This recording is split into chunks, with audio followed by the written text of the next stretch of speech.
जय हिंद दोस्तों राष्ट्र को समर्पित इस चैनल पर आपका खूब खूब स्वागत है।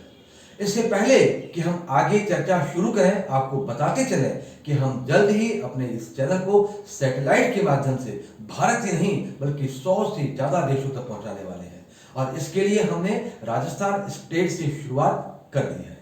हमें हर पंचायत, तहसील और वार्ड स्तर पर रिपोर्टर की आवश्यकता है।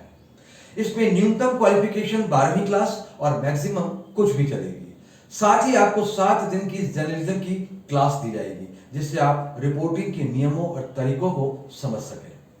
एक सबसे महत्वपूर्ण स्किल जो आपके पास होना बहुत जरूरी है कि आप जाति धर्म से पहले राष्ट्र को महत्व देते हो।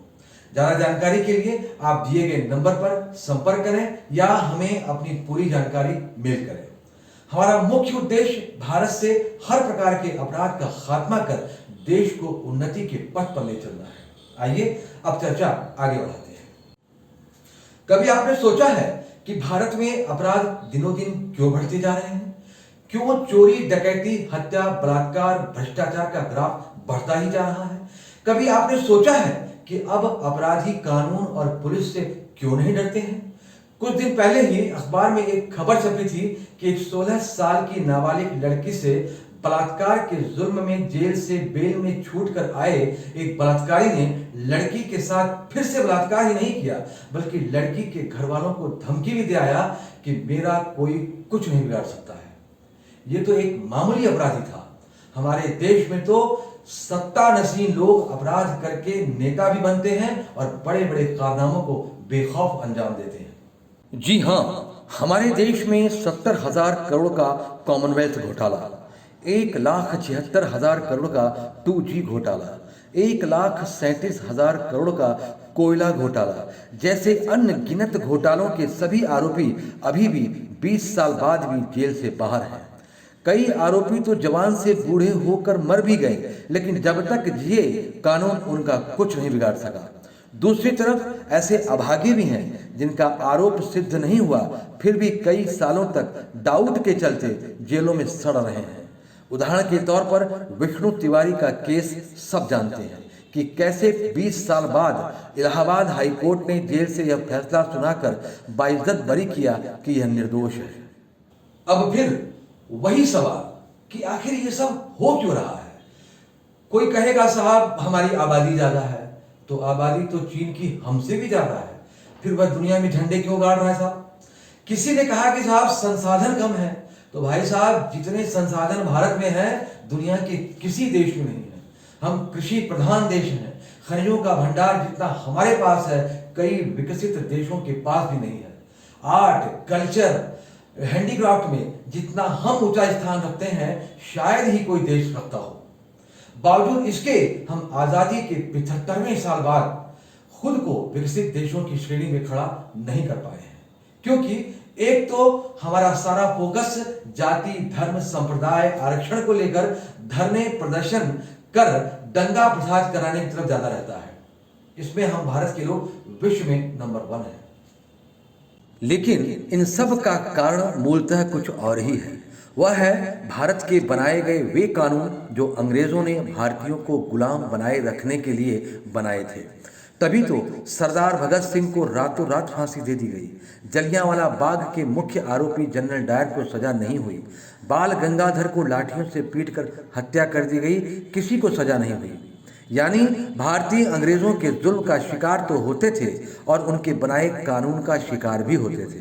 यही कारण है कि अंग्रेजों के जाने के बाद देश में अंग्रेजों के बनाए कानून का सहारा लेकर बड़े बड़े नाम सोनिया, राहुल, वाड्रा, माल्या, नीरव मोदी बेल से बाहर हैं। एक राज्य का विधानसभा सदस्य ओवैसी तो धमकी देता है कि 15 मिनट के लिए पुलिस हटा लो तो हिंदुस्तान का ही खात्मा कर डालेंगे। आजम खान, मुख्तार अंसारी, राजा भैया, विकास दुबे जैसे अनगिनत अपराधी कानून को अपनी जेब में रखकर चलने का दावा करते थे। इसमें यूपी के सीएम योगी की दाद देनी पड़ेगी कि जिस कानून का सहारा ले ये अपराधी लोगों पर जुल्म करते थे, योगी ने उसी कानून का सहारा लेकर इनकी बैंड बजा दी है।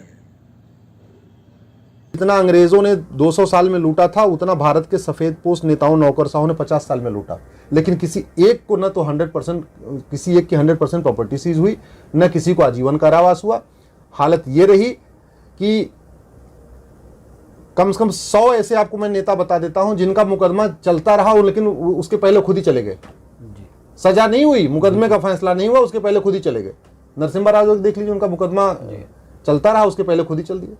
हिमाचल प्रदेश में सरकार सुखराम का ही हुआ था, सुखराम का मुकदमा चलता रहा, उसके पहले खुद ही चले गए। अभी कुछ दिन पहले बीरभद्र सिंह गए थे हिमाचल में, उनका मुकदमा चल ही रहा, उसके पहले खुद ही चले गए।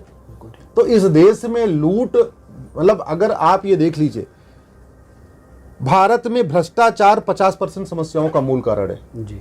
और भ्रष्टाचार का मूल कारण ये घटिया कानून है जी। किसी को खौफ नहीं है, किसी को डर नहीं है जी। 10,000 करोड़, 20,000 करोड़, 50,000 करोड़ लूट ले रहे हैं, कोई खौफ ही नहीं है जी। और उसके बाद 50-100 करोड़ रुपए के, भाई 10,000 करोड़ लूटा, उसमें 100 करोड़ रुपए दे के राज्यसभा टिकट खरीद लिया, सीधे राज्यसभा पहुंच गए। 100 करोड़ रुपए दे के सीधे विधायक बन गए। अब सवाल उठता है कि 75 साल की आजादी के बाद भी अंग्रेजी कानून क्यों बरकरार है। इसका कारण है कि देश की आजादी के बाद सत्ता में उन्हीं लोगों की पकड़ ज्यादा मजबूत रही जो अंग्रेजी मानसिकता के ही लोग थे। ये वही लोग थे जो आजादी से पहले ही सत्ता के लालच में अंग्रेजों के साथ समझौता करके देश को 2 टुकड़ों में बांट दिए थे। भारतीयों को गुलाम बनाकर रखने में सहायक यह कानून इन्हें इसलिए भी रास आ गया कि इसका सहारा लेकर ये देश पर लंबे समय तक राज कर सकेंगे। समय समय पर इन सत्ताधारियों ने अपने निजी लाभ के लिए कुछ कानून में आमूलचूल परिवर्तन किए, लेकिन जनहित और राष्ट्रहित को ध्यान में रखकर नहीं। लेकिन इन अंग्रेजों के चापलूस रहे चापलूसों की गुलामी से मुक्त होने का वक्त अब आ गया है। अश्विनी उपाध्याय जैसे देशभक्त और क्रांतिवीर जैसे वकील मैदान में उतर चुके हैं, जो भारत में भारतीय कानून लाकर ही रहेंगे, जो सर्वथा राष्ट्र हित में होगा। है कि ये जानबूझ के, ऐसा नहीं कि इच्छा शक्ति, ये कहीं हमारे देश में क्षमता का भाव है, कहीं कहीं इच्छा शक्ति का भाव है। नहीं तो हमारे देश में तो 1000 के आसपास रिटायर्ड जज बैठे हुए हैं घर में जी। District court, high court, supreme court मिला के 1000 के आसपास रिटायर्ड जज हैं इस समय, जो कानून के ज्ञाता है और पकड़ है उनकी। और कम से कम 1000 रिटायर्ड आईएएस बैठे हुए हैं, जो कोई कमिश्नर रह चुका है, कोई कैबिनेट सेक्रेटरी रह चुका है, कोई चीफ सेक्रेटरी रह चुका है जी। ऐसे ही 1000 के आसपास रिटायर्ड आईपीएस बैठे हुए हैं, जो आईजी, डीआईजी, डीजीपी रह चुके हैं जी। कम से कम 1000 के आसपास additional solicitor general, advocate general, additional advocate general हमारे पास है जी। हमारे जैसे वकील भी जो फ्री में काम करने के लिए तैयार है, ऐसे भी आपको 1500 मिल जाएंगे जी। तो सरकार अगर चाहे तो ये जो 200 अंग्रेजी कानून चल रहे हैं आज, जिनको हम 8 अगस्त को जलाएंगे जी, ये 6 महीने के अंदर बदल सकते हैं, मात्र 6 महीने के अंदर बदल जाएंगे। यह सच है कि देश की आधी समस्या की जड़ भ्रष्टाचार है और ये रग रग में इतना रच बस गया है कि अगर कोई सरकार इस पर लगाम कसती है तो भ्रष्टाचारी सरकार के खिलाफ मोर्चा खोल देते हैं। लेकिन यकीन मानिए, अब इनका बुरा वक्त बहुत नजदीक है। फिलहाल हमारी राष्ट्रहित की चैनल की पूरी टीम 8 अगस्त को जंतर मंतर पर होने वाली रैली का पुरजोर समर्थन करती है और राष्ट्रहित में अश्विनी उपाध्याय जी के साथ खड़ी है। जय हिंद।